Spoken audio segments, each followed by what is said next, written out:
Assalamualaikum warahmatullahi wabarakatuh. Selamat pagi adik-adik. Sebelumnya perkenalkan, nama Ibu Ken Amara Minarni Ramadhani. Bisa kalian panggil Bu Amara.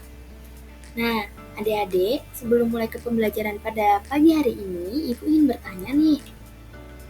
Adik-adik, pernah nggak sih kalian itu minum yogurt? Ada yang pernah makan tempe mungkin di sini? Oke, pernah ya? Ada yang pernah lihat makanan basi? Iya, banyak ya. Nah, ternyata semua itu terjadi karena makhluk hidup yang super kecil yang jarang kita sadari keberadaannya. Kira-kira apa ya? Iya, betul banget. Bakteri. Nah, hari ini kita bakal cari tahu bagaimana makhluk yang nggak kelihatan ini bisa membantu kita, tapi di sisi lain juga bisa bikin kita sakit. Oke, sebelum kita masuk ke materi bakteri, coba deh kalian pikirkan, kenapa sih kita itu perlu belajar makhluk yang ukurannya sekecil ini? Apa hubungannya sama kehidupan kita sehari-hari? Ada yang tahu? Oke, terima kasih untuk jawabannya, semuanya bagus. Nah, sebenarnya bakteri itu sangat dekat dengan kehidupan kita sehari-hari loh. Dengan mempelajari dan memahami bakteri, kita jadi tahu bagaimana penyakit, misalnya TBC, bagaimana TBC itu bisa menular, dan bagaimana cara pencegahannya. Nah, hal ini tuh juga berkaitan dengan berbagai profesi, misal dokter, perawat, atau tenaga kesehatan, yang pastinya mereka itu harus paham cara menangani pasien. Nah, sebenarnya nggak hanya itu, bakteri itu tuh juga punya peran penting dalam hal yang kita temui setiap hari. Misalnya, yang tadi Ibu sebutin, dalam yogurt, keju, dan makanan fermentasi lainnya, semuanya kan dibuat dengan bantuan bakteri. Nah, jadi belajar bakteri itu bukan cuma sekedar teori aja, tapi benar-benar bermanfaat untuk kehidupan kita dan untuk masa depan kalian. Nah, untuk tujuan pembelajaran kita hari ini, yang pertama, peserta didik itu dapat menjelaskan bentuk dan struktur bakteri. Yang kedua, peserta didik dapat memahami klasifikasi bakteri. Peserta didik dapat mengidentifikasi cara hidup dan cara reproduksi bakteri. Dan yang terakhir, peserta didik dapat mengidentifikasi peranan bakteri baik yang menguntungkan ataupun yang merugikan. Nah, pertama-tama kita harus tahu dulu deh, kira-kira apa sih bakteri itu? Bakteri sendiri berasal dari kata Latin yaitu bacterium, yang artinya adalah sekelompok organisme uniseluler yang tidak memiliki membran inti sel. Organisme ini termasuk ke dalam prokariota dan memiliki ukuran yang sangat kecil atau mikroskopis, sehingga kita tidak bisa melihatnya menggunakan mata telanjang. Bakteri sendiri banyak ditemukan di tanah, air, dan sebagai simbiosis dari organisme lain. Selanjutnya kita masuk ke ciri-ciri bakteri. Untuk ciri yang pertama, bakteri ini merupakan organisme mikroskopik dengan diameter 0,5-1 mikron dan panjangnya 1-20 mikron. Untuk ciri yang kedua, bakteri ini bersifat uniseluler atau bersel satu dan umumnya hidup berkoloni. Ciri yang ketiga, bakteri ini memiliki dinding sel yang tersusun dari mukopolisakarida dan peptidoglikan. Untuk ciri yang keempat, bakteri ini memiliki inti sel tanpa membran sel dan bersifat prokariotik. Ciri yang kelima, bakteri ini memiliki DNA berbentuk sirkuler yang biasa disebut plasmid. Dan untuk ciri yang terakhir, pada kondisi yang tidak menguntungkan, bakteri ini dapat membentuk endospora, yang mana endospora ini berfungsi untuk melindungi bakteri dari panas dan gangguan alam. Nah, selanjutnya kita belajar struktur bakteri. Bakteri itu memiliki struktur seperti kapsul, dinding sel, membran plasma, sitoplasma, ribosom, plasmid, pili, flagellum, dan nukleoid. Kita bahas satu-satu ya. Nah, untuk di lapisan yang paling luar itu ada kapsul. Kapsul ini merupakan lapisan lendir yang berbentuk padat dan tebal yang menyelubuhi bakteri. Dia itu tersusun atas polisakarida dan air. Kapsul sendiri berfungsi sebagai alat pertahanan dan perlindungan. Selain itu juga berfungsi untuk mencegah bakteri dari kekeringan, sebagai alat pelekatan pada inang, dan juga sebagai sumber makanan bagi bakteri. Di dalam kapsul terdapat dinding sel. Nah, dinding sel ini tersusun atas peptidoglikan. Dinding sel ini berfungsi sebagai tempat pelindung dan pemberi bentuk pada sel bakteri. Lalu di dalam dinding sel itu ada membran plasma. Nah, membran plasma ini bersifat selektif permeable. Nah, artinya dia ini hanya bisa dilewati oleh zat-zat tertentu saja. Si membran plasma ini berfungsi sebagai tempat pembentukan mesosom, alat transfer elektron dan proton, alat pengatur keluar masuknya senyawa melalui membran sel. Nah, di dalam membran plasma itu ada sitoplasma. Sitoplasma itu terletak di dalam membran plasma yang merupakan cairan tempat beradanya organel-organel sel bakteri yang mengandung asam nukleat, protein, karbohidrat, dan ion organik. Fungsi dari sitoplasma sendiri sebagai tempat terjadinya reaksi kimia sel. Lalu di dalam sitoplasma itu ada ribosom. Ribosom sendiri merupakan butiran-butiran yang tersebar di sitoplasma yang mana dia itu mengandung RNA. Fungsinya sebagai tempat sintesis protein. Lalu struktur yang selanjutnya adalah inti. Inti berfungsi sebagai pusat pengendalian aktivitas sel, yang mana dia itu mengandung DNA berupa rantai tunggal berbentuk lingkaran yang disebut nukleoid. Nah, beberapa jenis bakteri itu memiliki tambahan DNA yang berbentuk lingkaran kecil yang disebut plasmid. Untuk struktur yang selanjutnya itu ada flagela. Flagela sendiri merupakan alat gerak pada bakteri yang berbentuk batang spiral. Maksudnya, ada yang berbentuk batang dan ada yang berbentuk spiral. Nah, untuk struktur yang terakhir yaitu pili atau plasmid. Pili sendiri merupakan rambut halus yang menonjol dari dinding sel. Fungsinya sebagai alat pelekatan saat bakteri melakukan konjugasi. Sedangkan plasmid sendiri, seperti yang Ibu jelaskan tadi, merupakan tambahan DNA yang biasanya itu membentuk lingkaran kecil. Nah, sudah hafal ya?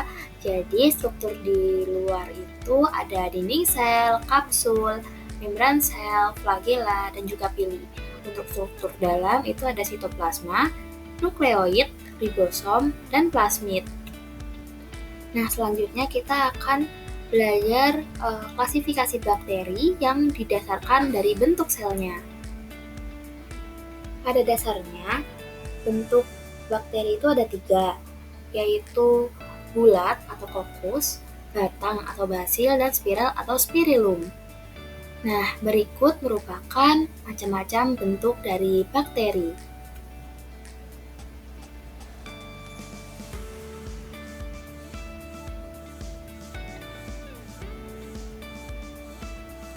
Selanjutnya, klasifikasi bakteri berdasarkan karakteristik dari dinding selnya. Itu dibedakan menjadi 2. Yang pertama yaitu bakteri gram positif dan yang kedua bakteri gram negatif. Untuk bakteri gram positif itu memiliki lapisan peptidoglikan yang tebal dan akan berwarna ungu jika diwarnai dengan pewarnaan gram. Untuk contohnya sendiri itu pada bakteri Lactobacillus, Streptococcus, bakteri Bacillus, dan bakteri Staphylococcus. Sedangkan untuk bakteri gram negatif itu memiliki lapisan peptidoglikan yang tipis dan akan berwarna merah atau merah muda jika diwarnai dengan pewarnaan gram. Untuk contohnya sendiri seperti bakteri E. coli dan bakteri Salmonella. Selanjutnya, klasifikasi bakteri berdasarkan ada tidaknya flagel. Yang pertama itu disebut artrik atau artinya bakteri yang tidak memiliki flagel. Lalu yang kedua disebut monotrik, yaitu bakteri yang hanya memiliki satu flagel. Yang ketiga disebut lovotrik atau bakteri yang memiliki banyak flagel pada salah satu sisinya. Lalu yang selanjutnya ada amfitrik, adalah jenis bakteri yang memiliki flagel pada kedua ujung selnya. Lalu yang terakhir ada peritrik, itu adalah jenis bakteri yang memiliki banyak flagel dan tersebar di seluruh permukaan selnya. Untuk contohnya, bakteri jenis artrik itu ada Escherichia coli, monotrik itu contohnya pada bakteri Pseudomonas, lovotrik itu pada bakteri Pseudomonas fluorescens, lalu pada bakteri jenis amfitrik itu contohnya pada bakteri Aquaspirillum serpens, lalu pada jenis bakteri peritrik itu contohnya ada Salmonella typhosa. Selanjutnya, berdasarkan cara hidupnya bakteri itu dibagi menjadi 3, yaitu bakteri aerob, bakteri anaerob fakultatif, dan bakteri anaerob obligat. Untuk bakteri aerob sendiri, itu adalah jenis bakteri yang memerlukan oksigen untuk bisa hidup. Contohnya sendiri yaitu bakteri Nitrosomonas, Nitrococcus, dan Nitrobacter. Lalu yang kedua yaitu bakteri anaerob fakultatif, yaitu adalah jenis bakteri yang dapat hidup baik ada oksigen maupun tidak. Contohnya sendiri adalah bakteri Escherichia coli dan bakteri Lactobacillus. Yang selanjutnya yaitu bakteri anaerob obligat, itu adalah jenis bakteri yang tidak membutuhkan oksigen untuk hidup dan bahkan akan mati jika terdapat oksigen. Untuk contohnya sendiri seperti bakteri Clostridium tetani atau bakteri yang bisa menyebabkan penyakit tetanus. Lalu selanjutnya ada bakteri autotrof dan heterotrof. Untuk bakteri autotrof sendiri adalah bakteri yang dapat membuat makanannya sendiri dari senyawa organik.